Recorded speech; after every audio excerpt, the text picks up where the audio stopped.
ముంబై సినీ నటిని వేధించిన కేసులో ఐపీఎస్ అధికారులతో చట్టవిరుద్ధ పనులు చేయించిన వైసీపీ నేత సజ్జల రామకృష్ణారెడ్డిని అరెస్టు చేయాలని డొక్కా మాణిక్య వరప్రసాద్ డిమాండ్ చేశారు.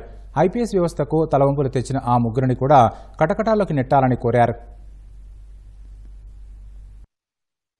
మహిళల పట్ల ఇంత దుర్మార్గంగా ప్రవర్తించే ఉన్నత స్థాయి అధికారులు వాళ్ళ పట్ల ఎన్డీఏ ప్రభుత్వం సస్పెన్షన్ చర్యలు తీసుకోవడాన్ని స్వాగతిస్తున్నాను. మహిళల పట్ల నీచాతినీచంగా ప్రవర్తించిన ఆ ముగ్గురు అధికారులని అరెస్ట్ చేయాలని చెప్పి కూడా నేను డిమాండ్ చేస్తున్నాను. వీళ్ళు ముగ్గురు చేసిన చర్యల వల్ల ఐపీఎస్ వ్యవస్థే తలదించుకునే పరిస్థితి వచ్చింది ఈ రోజు. కాబట్టి ఈ ముగ్గురు వాలంటీర్గా రాజీనామా చేసి చట్టానికి లొంగిపోవాలి. జగన్మోహన్ రెడ్డి గారి ప్రభుత్వంలో సజ్జల మాటలని ఈ దుర్మార్గం చేశాం, మేము ఐపీఎస్ పదవులను వదులుకుంటున్నామని ప్రజల ముందు కన్ఫెషన్ స్టేట్మెంట్ ఇచ్చి పోతే సమాజంలో వాళ్ళ గౌరవం పెరుగుతుంది.